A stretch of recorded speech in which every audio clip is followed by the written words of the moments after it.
He offers forgiveness and a fresh renewal of the covenant. Israel's faithfulness will be restored, and they will call God their husband, no longer chasing after false idols. And this renewal, of course, reflects God's love, his unwavering love. And it's symbolized on the ground by Hosea's reconciliation with his unfaithful wife. All right, folks, well, you know this, but Thy Strong Word is supported by the Lutheran Heritage Foundation.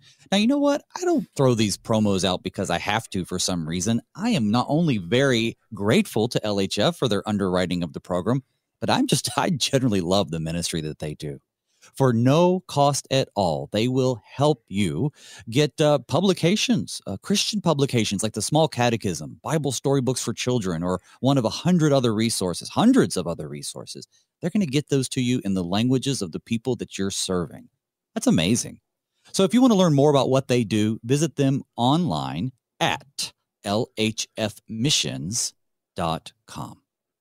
And if something in today's discussion sparks a question or a thought in your mind, you know I want to hear from you. Reach out to me by email. That's the best way to reach out to me during the show, thystrongword@kfuo.org.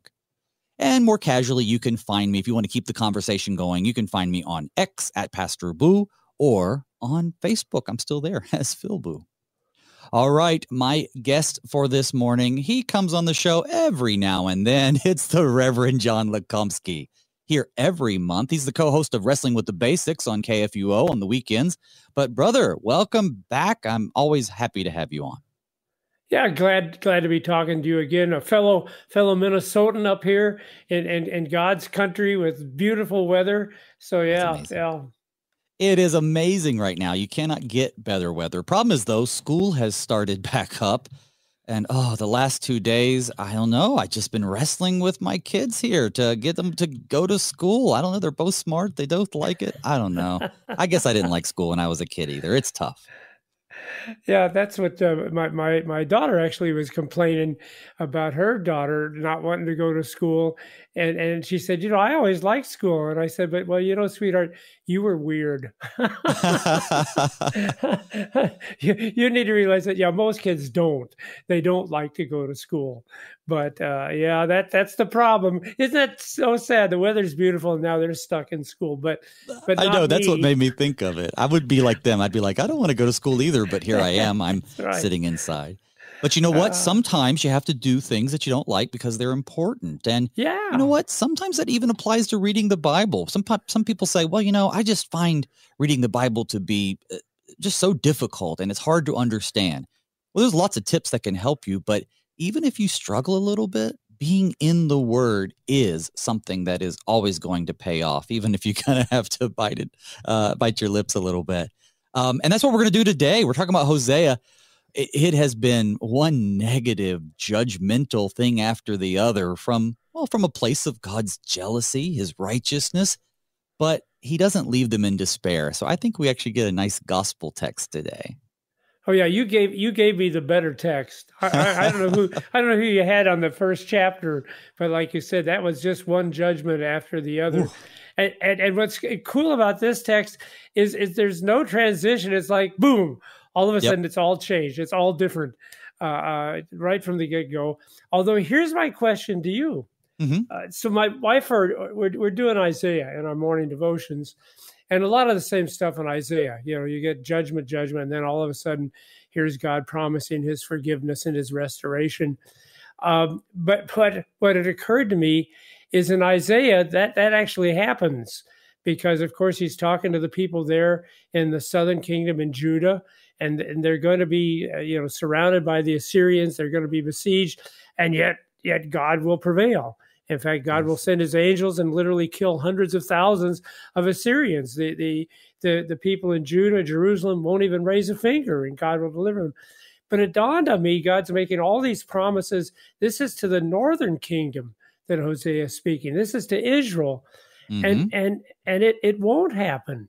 They're going to get overrun by the Assyrians, and their kingdom will never, ever be established again. There will never, ever be a northern kingdom, the kingdom of Israel. I hope our listeners understand it, because it does get confusing. We refer to Israel and we think about the entirety of the Jewish nation, but in this particular instance, no, this is the Israel of the north. This is the kingdom that has split into as a result of a civil war, and the people that God is addressing here as a nation, they won't come back. They won't be restored like Judah will be.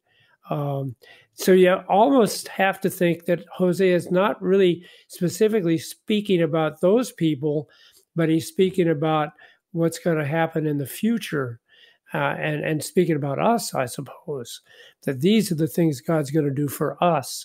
Anyway, I don't know. What do you think about that? How did you deal with that? Well, I'm glad you brought it up, because I think it is an important thing to get under our belt. And I agree with your assessment. I would even nuance it a little further, and that is to say that, all right, so we look at the way that he's proclaiming this judgment, but also interdispersing within the judgment that there is going to be coming a restoration. And you rightly say that, hey, listen, they don't actually get restored. I'm going through on Sunday with my folks. I'm calling it out of context, and we're just grabbing all of those out of context Bible verses that people love to use, like, for instance, Jeremiah, 29:11, I think, where God says, he says, I don't have it, but I know the plans I have for you, plans to give you peace and hope and a future. That's a little bit of a paraphrase. Yeah. So he says that to people in Jeremiah. And then he's speaking, of course, about the future when he will restore them, to give them a future, to give them a hope.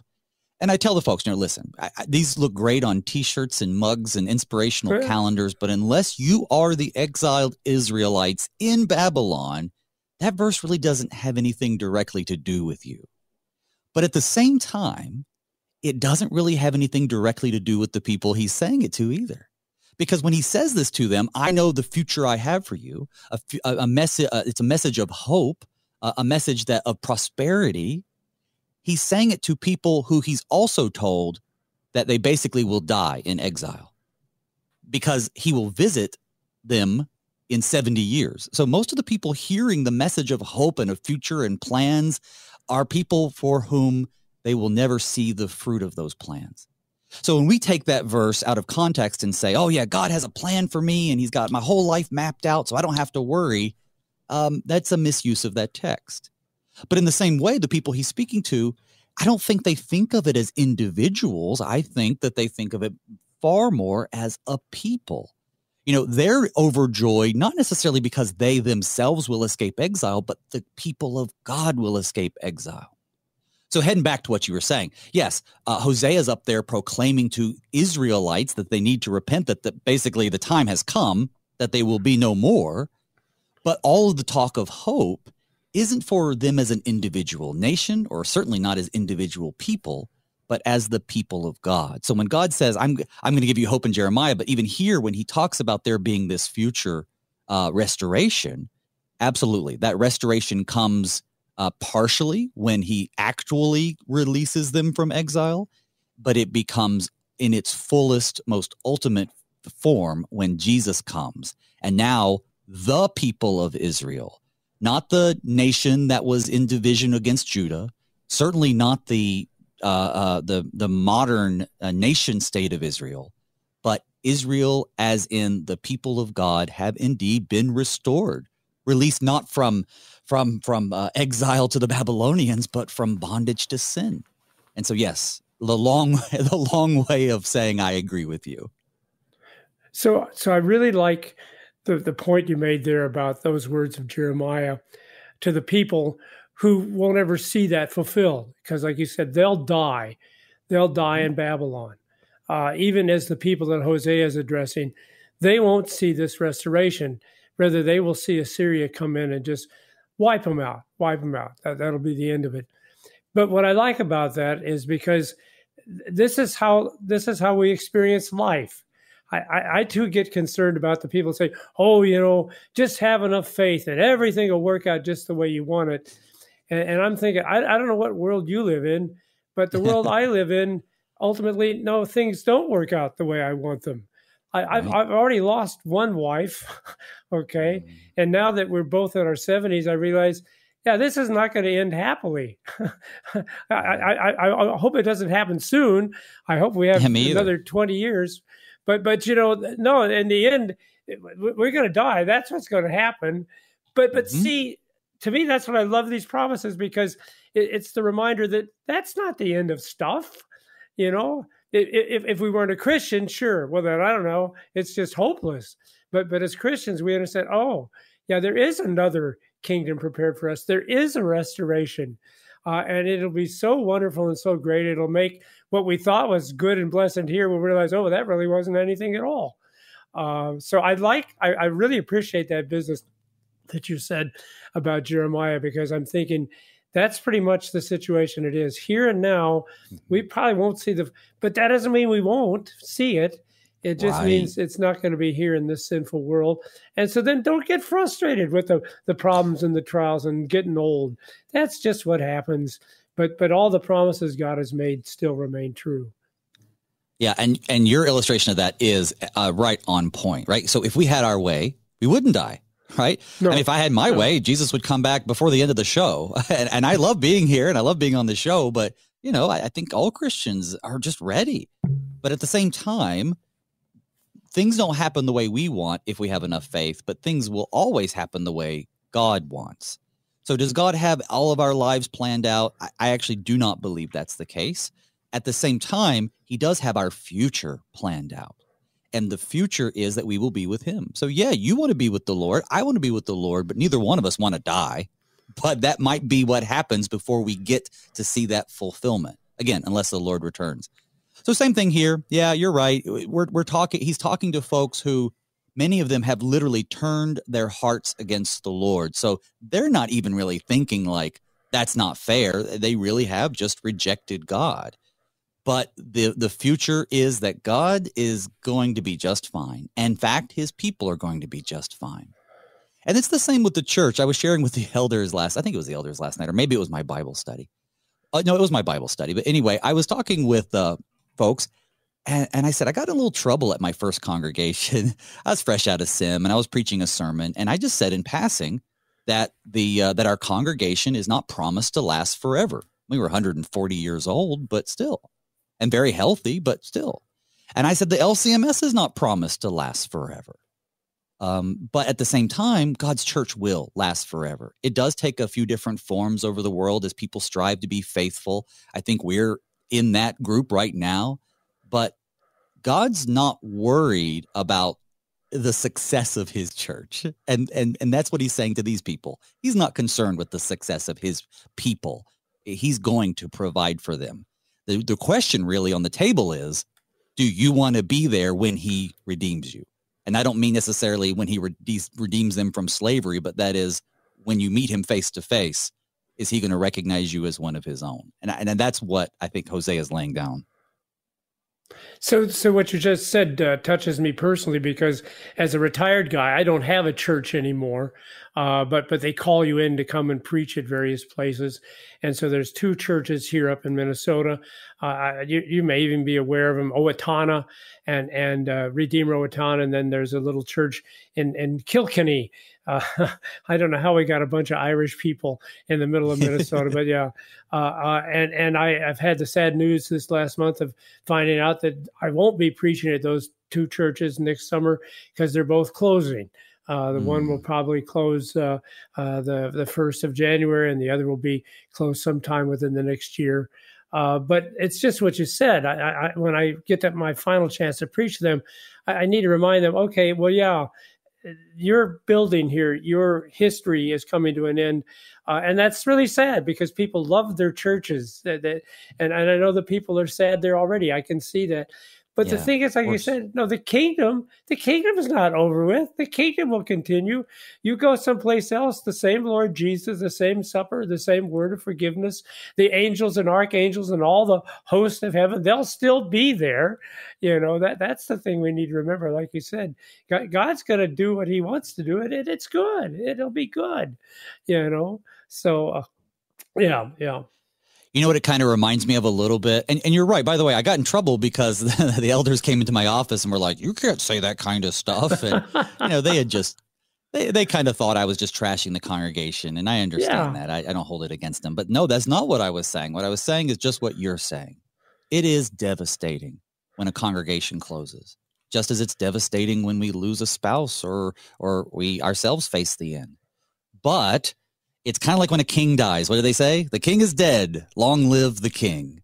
Because the kingdom will continue regardless of who's in charge. Our king died and rose again. So how much more will his kingdom persist forever? Well, I'll tell you what, why don't we go ahead and add some verses to our conversation? We actually haven't even said one. I've been having such a good time talking. Make one real quick comment, because I really appreciate what you said there too about it being devastating. See, that's the other side. We don't want to give people the impression that it's not hard. Of course it's hard. And we cannot perceive it except for being hard, because we are sinful people in a sinful world. However, what we are now going to share with people is the truth that God has given us, okay? So sure, be sad, struggle with that, but don't ever forget what Jesus said is actually going to happen. And that's what we're going to see described now in these verses. I'm actually glad that you reiterated that, because it is so important. I hope I never endure seeing a congregation close while I'm there. And I certainly hope I don't have to endure the loss of a spouse, for sure, especially children. But, that's why even in the face of all these things that we mourn in this life, we do, just as you said, we keep an eye on Jesus. Now, just to kind of give you that stark change that occurs, I'm going to head back to verse 12, and then we'll move our way into our new texts, just so you can kind of hear the shift that Pastor Lukomski was talking about. Verse 12, I will lay waste her vines and her fig trees, of which she said, these are my wages, which my lovers have given me. I will make them a forest, and the beasts of the field shall devour them. And I will punish her for the feast days of the Baals, when she burned offerings to them and adorned herself with her ring and jewelry and went after her lovers and forgot me, declares Yahweh. Therefore, behold, I will allure her and bring her into the wilderness and speak tenderly to her. And there I will give her her vineyards and make the valley of Achor a door of hope. And there she shall answer as in the days of her youth, as at the time when she came out of the land of Egypt. And in that day, declares Yahweh, you will call me my husband, and no longer will you call me my Baal. For I will remove the names of the Baals from her mouth, and they shall be remembered by name no more. All right, I'm just going to pause there. It keeps going, but yeah, what when he says, therefore behold, you really think that the next words are, I'm going to completely wipe them off the face of the earth. But he doesn't. He basically says, I don't want to interpret it just, I'm going to leave that to you, but it seems like he's saying, hey, I'm going to show you why you should be faithful. I don't know. So tell us about the shift. Why is it so stark, you think? Well, it is. It's just like night and day. Of course, one of the commentators I read suggested that's kind of the sense of behold. Like you said, I've told you all this terrible judgment, but now look at this. You won't believe this, okay? This comes out of nowhere. And there's a relationship, though, this word therefore. It's almost like because of God's terrible judgment. Like that almost has to precede what's going on here in this great restoration. And I wonder if there isn't some truth to that. We had that passage from a couple of weeks ago in Mark where God says, here's your problem. Here's what comes out of the heart. And I don't know if I can remember all that stuff, but what was it? Theft and adultery and sexual immorality and envy. And he lists all these terrible things that are true of every single human heart, comes out of the inside of us. And yet, until we know that, we can't really appreciate what God has done for us in terms of the restoration and the forgiveness and the mercy. We almost have to have that wrath and anger of God before you can truly understand the beautiful things that he's saying here in this text. Because if you don't understand that, then I guess you kind of think God's just doing what what he owes you. What's your due? Because you've been such a good person. So I just, that tickled me that, maybe we really do need to have those terrible, harsh words of judgment and come to the realization that's what we deserve, to really appreciate all this wonderful tenderness and everything that he's doing in this text. That's a fascinating point. So you talk about the necessity sometimes, or maybe always, of this judgment coming before the mercy. Well, first of all, the mercy is from his judgment. That's kind of the critic. Yes. That's the critical view that even atheists will give, and they'll say, well, God's basically saying that you either need to believe in me and follow me, or I'll punish you. But if you do, you'll be saved from my punishment. And the funny thing is, they think that's some sort of gotcha, like, oh, look how circular the argument is. But at the end of the day, if God is who we believe him to be, and of course he is, that is the creator of the universe, then, he actually has the right to say that. And we always think of God because he's been so domesticated over the years, and that's Christianity's fault a little bit, but that we think, well, he's just sort of our buddy. And while God is understanding, we certainly know that God is wholly other. And I'm using the word WHOLLY, completely other. So there was a pastor named Shadrach Meshach Lockridge. I mean, first of all, that's an amazing name for a pastor. That's a great name, He was the pastor of Calvary Baptist Church in San Diego, California. He died in 1993. But here's the deal. So he died in 2000. But I got a quote from him once, and while you were talking, I looked it up again. So he once preached on creation and the nature of God, and this is what he said. Here's the quick quote. He said, "The reason God came from nowhere was there was nowhere for him to come from. And coming from nowhere, he stood on nothing, for there was nowhere for him to stand. And standing on nothing, he reached out where there was nowhere to reach, and caught something where there was nothing to catch, and hung something on nothing and told it to stay there." Now, first of all, it's beautiful. But secondly, I combine that with Martin Luther, who said, it is God's nature to make something out of nothing. Hence, one who is not yet nothing, out of him God cannot make anything. And so I think both Pastor Lockridge and Dr. Luther are in their own ways saying what we're saying and saying what you're saying. And that is that God doesn't take us and kind of put a coat of paint on us and refurbish us up, put some Bondo on the dents and try to sell us off as new. He strips us down to nothing and rebuilds us in his image. And if we were then to go astray, he has to start over again. And that's what he's doing with his people. And he does that with us daily, every time we are reminded of our baptisms and need the forgiveness. It's interesting because that's Paul's image. Paul always talks about us in Christ being a new creation. And of course, that's the problem. People don't want to be a new creation. They just want to have some improvements, a little remodeling done.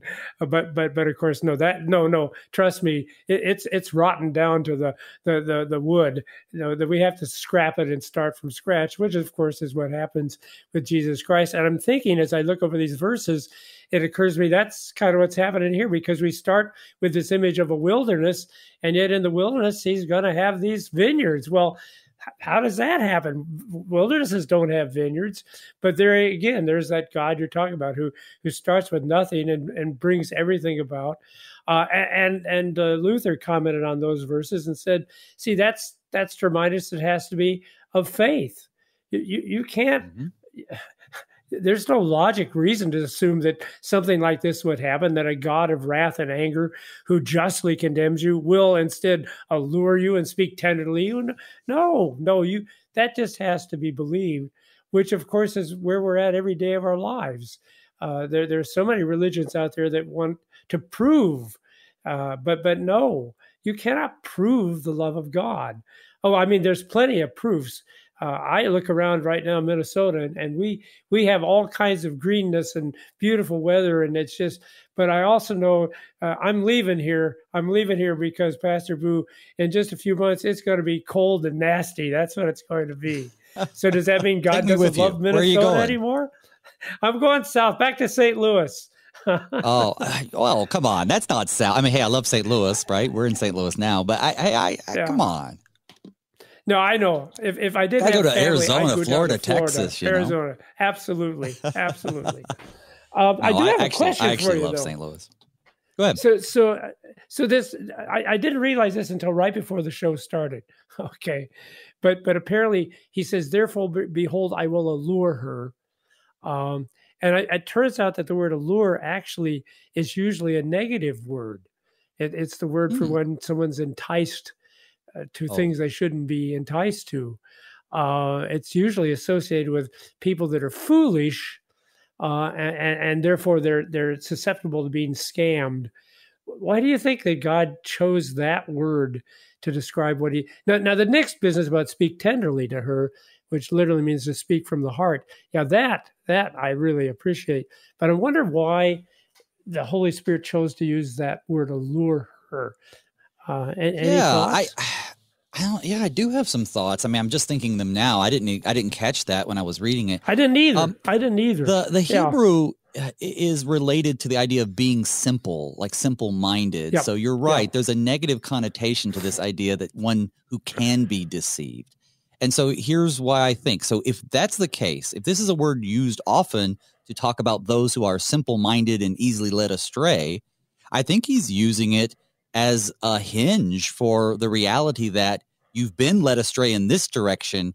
Now I'm going to lead you not astray, but I'm going to now basically use against you what caused you to go astray to draw you back to me. Which makes me a little nervous because I would hate to think that this would empower churches to use sort of attractional models to get people into the doors. I don't know. Maybe you're on board with that.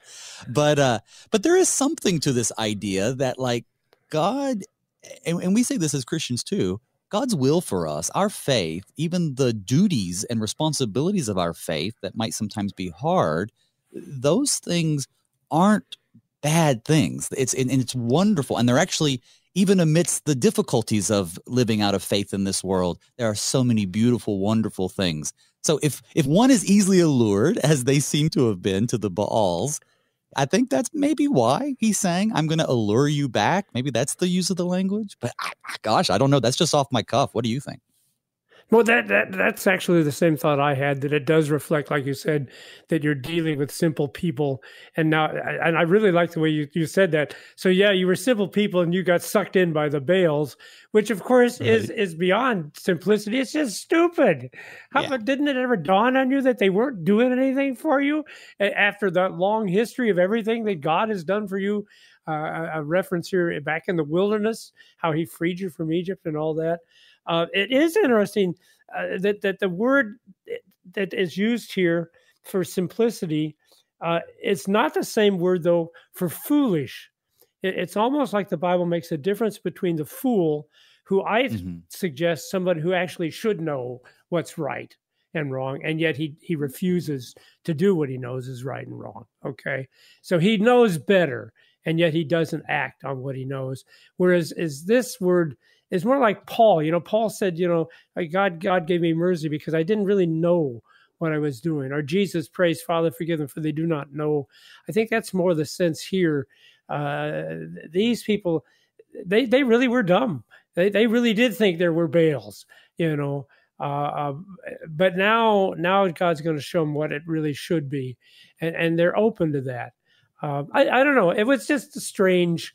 It certainly is a beautiful picture we have here, where God says, I want to address you as my wife.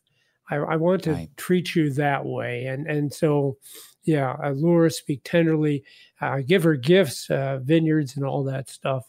And isn't it also impressive that he literally is going to take care of the atheism, the idolatry. Mm-hmm. See, we usually think of idolatry as something that we need to do, but God says, no, I'm gonna remove the names of Baal.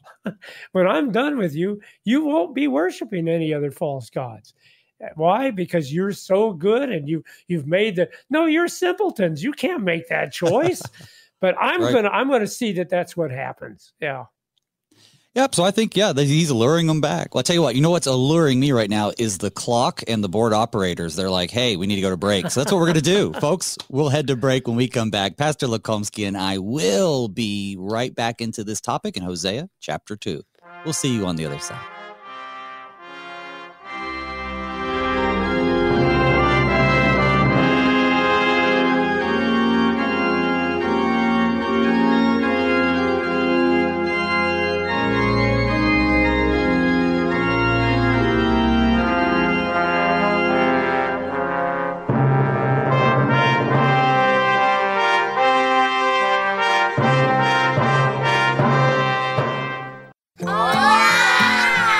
These are the voices of young Lutherans in Mexico City, children who are excited to learn more about their Savior, Jesus.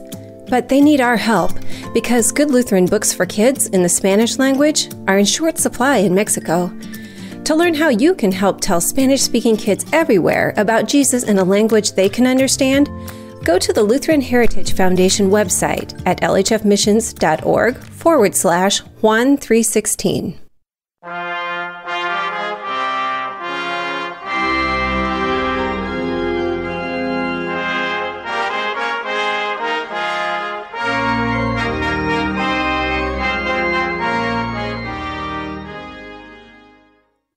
Welcome back to Thy Strong Word. I'm your host, Pastor Phil Booe. With me today, it's the Reverend John Lukomski, co-host of Wrestling with the Basics, also here on KFUO. Hey, by the way, folks at home, if you haven't gotten your September issue or haven't had a chance to read through it of the Lutheran Witness, be sure to do that. It's a whole edition, I suppose, what do you call these? Well, anyway, it's a whole magazine basically celebrating the 100th anniversary of KFUO Radio. It's got a ton of amazing stories and the history behind the station, and it contemplates the future. And I think you're in there, aren't you? Aren't you, Pastor Lukomski? You're mentioned in there. Well, this is what I've been told. I don't get the Lutheran Witness, but I've been getting these emails from people that say, "Oh, I see it." So I guess I am. Yeah. You're famous, I didn't get paid aside any from money being a famous for it. KFUO host. Well, it's actually a great magazine, a bunch of stuff that, when I came on board with KFUO, even before really, but especially when I came on board, I did all my research about the history and stuff. It's just fascinating. And the magazine, this edition does a great job. Hey, folks at home, though, again, if you want to jump into our discussion, though, anything catching your interest or raises a question, a correction, compliment, a comment, question, whatever you want to send, that's fine. Send it to me at thystrongword@kfuo.org. Okay, well, here we go. Let's head back into the text. So, he says, I'm going to remove the names of those false gods. You're not even going to remember them anymore. Picking up with verse 18. And I will make for them a covenant on that day with the beasts of the field, the birds of the heavens, and the creeping things of the ground. I will abolish the bow, the sword, and war from the land, and I will make you lie down in safety. I will betroth you to me forever. I will betroth you to me in righteousness and in justice, in steadfast love and in mercy. I will betroth you to me in faithfulness, and you shall know Yahweh. And in that day I will answer, declares Yahweh. I will answer the heavens, and they shall answer the earth, and the earth shall answer the grain, the wine, and the oil, and they shall answer Jezreel. And I will sow her for myself in the land, and I will have mercy on no mercy. And you are my people, and he shall say, you are my God. All right, so that's the end of the chapter, actually, verse 23. We're going to head into chapter 3 here in a minute. But so he's going to make this covenant. I want to talk about that. But also, if we're talking about when this stuff is fulfilled, we can tell right away, I think, brother, that some of it has not yet been, right? I will abolish the bow, the sword, the war from the land. That is absolutely not the case yet. So there is some future fulfillments yet to come.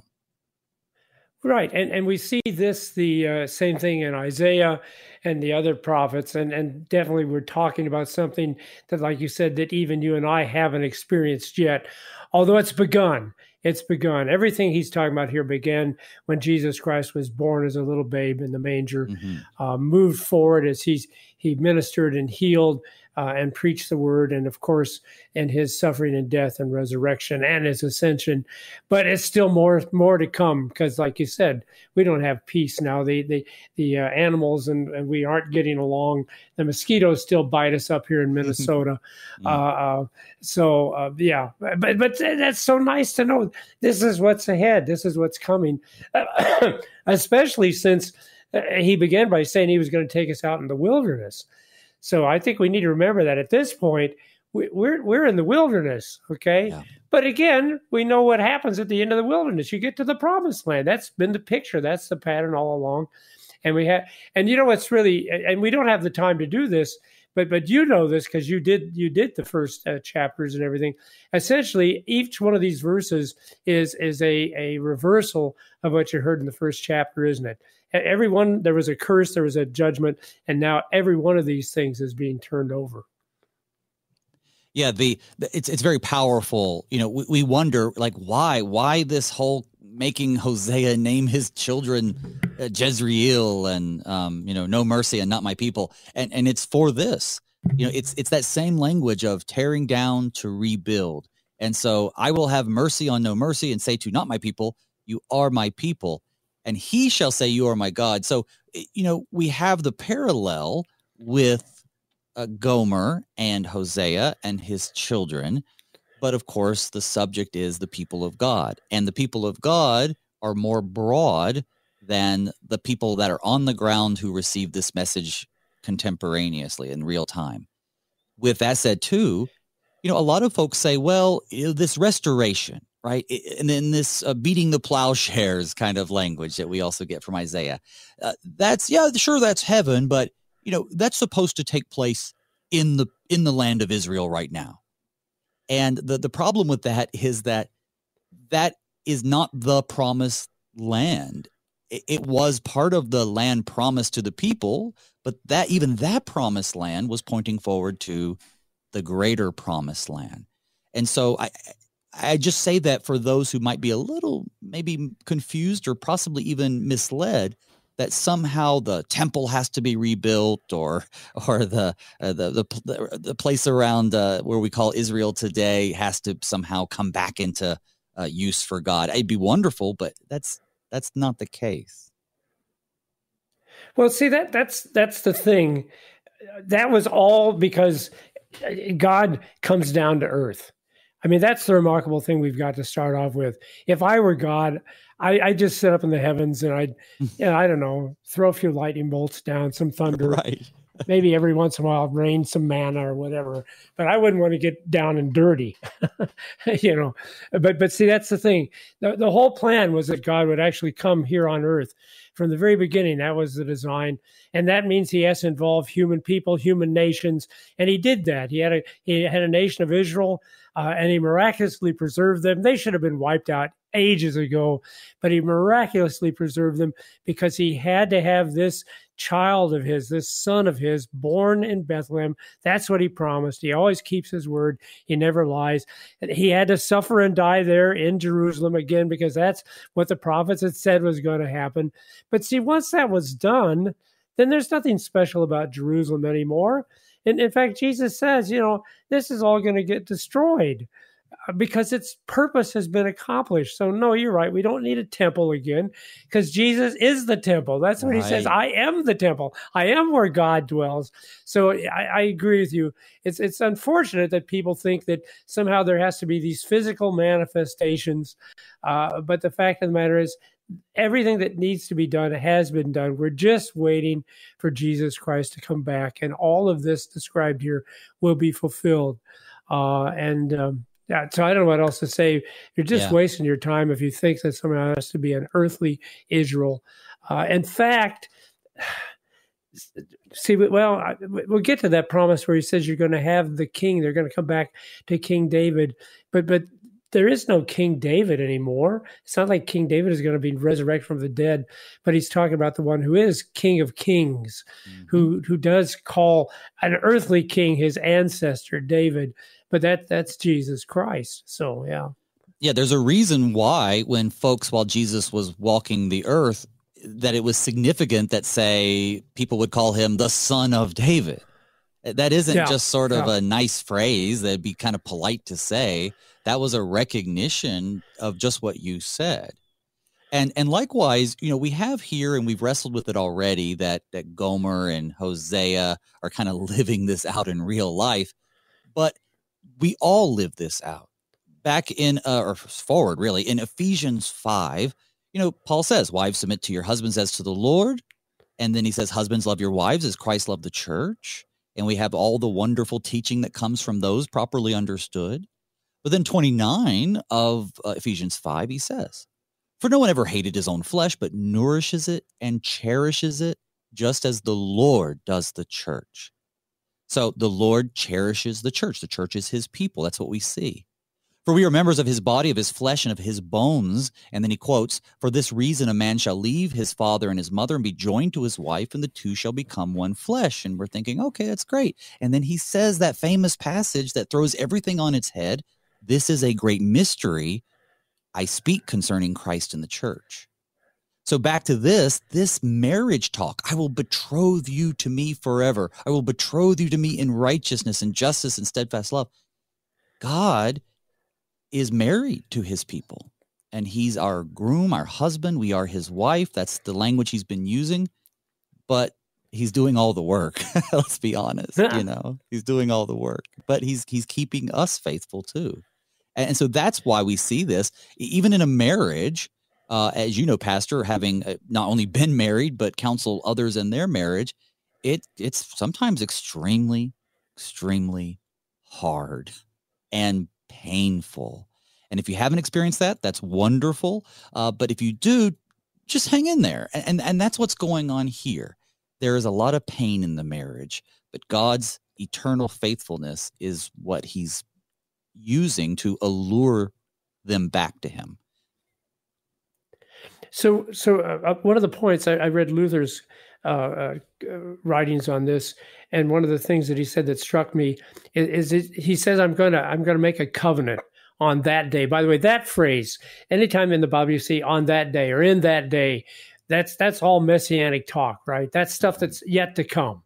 We're waiting for that day to show up. But anyway, he said not only does he make a covenant, which of course he did that with the fathers. He did that with Abraham, with all those that came before. But now it even gets better, because now it's not just a covenant, but it is, as you said, it is this marriage. It is this betrothal. A covenant is an agreement we make, and we could get into the discussion about the different kinds of covenants and the fact that this is a covenant where the one who is powerful, the one who is strong, simply says, I'm going to do these things for you. But there's a kind of connection and emotion and attachment that you hear in the word betrothed. I think we can all remember back to when we fell in love. And we said, will you marry me? And not knowing for sure. Well, I think we probably pretty well figured they were going to say yes, but you never. But see that you've hit it right on the head. There's just like, that's the relationship we have with God. We are his wife. We are precious to him, so precious that he would die for us, and he did die for us. So again, it's just this beautiful image, and the fact that it is confirmed by righteousness, justice, steadfast love, and mercy. And of course, Luther would say right away, now remember, the righteousness here isn't your righteousness. That's not what it's founded upon, the good things you've done, but it is founded upon the righteousness of God, by the fact that he is holy and again, just and steadfast love and in mercy. And what's so comforting about that, see, again, that it's not dependent on me. And maybe that's the whole point, huh? What we're going to get with this whole marriage with Gomer. She's an adulteress. This marriage can't depend upon her. She's broken the marriage. But the marriage depends upon the action of the husband here, the action of the Lord. And you're right, boy, that passage, I always use that for premarital counseling. And I said to the people, do you really know what you're getting into here? Are you ready to submit unto your husband in all things? But even more importantly, dear husband, are you ready to sacrifice everything, including football nights, for your wife? Yeah. But that's what Jesus does for us. He's willing to give it all up for us. Oh, and we're so grateful that he has. Now, on the ground, by the way, I noticed just now as I was prepping to read our final 5 verses, is that's the whole chapter 3. I didn't notice that when I split it up. But anyway, yeah, chapter 3 is only 5 verses, and we're going to read them now. And Yahweh said to me, "Go again, love a woman who is loved by another man and is an adulteress, even as Yahweh loves the children of Israel, though they turn to other gods and love cakes of raisins.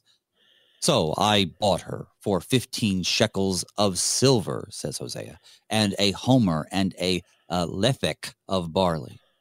And I said to her, you must dwell as mine for many days. You shall not play the whore or belong to another man. So will I also be to you. For the children of Israel shall dwell many days without king or prince, without sacrifice or pillar, without ephod or household gods. Afterward, the children of Israel shall return and seek Yahweh their God, and David their king, and they shall come in fear to Yahweh and to his goodness in the latter days." So, yeah, so God has called Hosea to go buy his wife back. I think that's just the fastest way to say it. But it's fascinating because, he says he buys. Well, let's start with the first verse instead. So this whole idea of loving cakes of raisins and turning to other gods, that's religious practices is what I'm taking from it. False religious practices. And then we have here in verse 2, he buys her for shekels of silver and a homer and a lethek of barley. So does this suggest to you at all that she was involved perhaps even in the temple prostitution stuff, because of all the religious connotations to it and the balls? What do you think? I think that's a so I read a number of commentators on this, and no one seemed to know what it was about. That's fair. Okay. That's fair. Well, no, and in fact, a lot of them suggested maybe this isn't even Gomer. We think it's his wife. That's the natural conclusion we'd make, but it doesn't specifically say. He says, "Love a woman that is loved by another man." So. But I would agree with what you said. It seems like the most logical thing. This is his wife. What's happened to her? I don't know. She's now has to be bought back. So apparently she's fallen into slavery. Apparently she has returned to her adulterous ways. I really like that thought, though. And by the way, of the many commentators I read, no one mentioned that. But it does kind of make sense that she's fallen back into the whole temple prostitution stuff. And I suppose, you're not just going to take a temple prostitute. You're going to have to pay for her. That's how it is in our church. You don't just give your prostitutes away, do you, Pastor Booe? No, you make people. No, I'm sorry. Oh, yeah. No. We don't do that anymore. But yeah, I like that interpretation, that it is related again to all of this false religion, and yet he still says, "Go love her," even though she's an adulteress, even though someone else has loved her. The Baals have loved her. She's served the Baals. Pay whatever it takes to pay to get her back. Although, isn't it interesting that now that she's back, you must dwell as mine for many days. You shall not play the whore or belong to another man. So will I also be with you. Because I know that is the criticism that is made of us, and probably a fair criticism, that people think, well, then I can just do as I damn well please, right? Right. What's the thing? Let's sin more so that grace can abound. And of course, no, absolutely not. That is not. That is to return back to that first chapter of God's judgment and wrath. How can you decline his grace and mercy that way and not expect that there's going to be problems? Well, and the language here in general, though, of purchasing back, obviously that's pointing us forward to God's redeeming work. We say redemption and he's redeemed me, and we talk about that kind of stuff, and I think it loses its original meaning, which means to exchange one thing for another. And so God in this case, Hosea literally exchanges things of value in order to get his wife back. God obviously exchanges that of greatest value, himself. Jesus dies for us so that he can redeem us. So it's not that God just says, okay, I'll just forgive everybody their sins and I'll just let it slide. Because of his justiceness and his righteousness, sin has to be atoned for, has to be. So he takes it on himself. And here we have Hosea taking it on himself to redeem his wife. And then that goes right into, of course, talking about the exile, the many days without the king, and then that wonderful future latter days. So yeah, afterward, the children of Israel shall return. Considering our conversation earlier, I wonder if children of Israel is used somewhat purposefully instead of, say, like the nation of Israel or just Israel in general. That's off the cuff, so it might be way off base, but I'm just wondering what you think. Because it isn't the nation of Israel, it's the people. I will answer that, but you mentioned something in just your last statement that draws us back to those four things that were part of the betrothal, that was the righteousness, that was the justice, that was the mercy, and that was the steadfast love. And I just want to emphasize what you said. See, no, God can't simply say, "Oh, I forgive you." No, because he's a righteous God and he's a just God. And I think anyone who thinks about it understands that you don't see somebody do something evil and wicked and say, "Oh, well, that's okay. That's fine that you killed all those Jews, Hitler." No, that's not okay. That's wrong. Something has to be said because that's not the way things should be. See, so but you're right. So how does that be the justice and the righteousness? How can that be reconciled though with the love and with the mercy? Well, like you said, there needs to be a redemption. There needs to be a recognition that was horrible and wicked and evil. And so he's going to kill his own son. He's going to allow his own son to suffer, his own son to cry, my God, why hast thou forsaken me?" Yeah, that's exactly what he's doing. But you better not take sin lightly then. No, God doesn't take it lightly. And trust me, you take it lightly. You'll find out, again, everything that we had at the beginning of Hosea. But it's all this fact that he does love them. And I agree with you too. Now back to your original question. I think that's a really keen insight. It's not the nation of Israel, because the nation of Israel is gone and done and will never be reestablished. But the fruit of that, the children of that, yeah, which includes you and me, right? Isn't that what the New Testament says? We are the new Israel. We are the children of Israel. Yeah, we do this. We've returned. We seek the Lord. We want the Son of David to be our King, and we do come in fear of the Lord. No, we know better than to just we sin. I'm not denying that, but we know better. We know what happens when you openly, freely, willingly sin.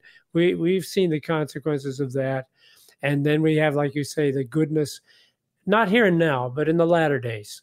It's still to come. Oh, there's plenty of goodness now. My goodness, Pastor Booe, we just have such a good time up here in Minnesota. Every night we go to bed and we thank God for all the blessings He's given us. But it's all tempered by the evil and wickedness and the realization that all the good stuff we have here is going to come to an end.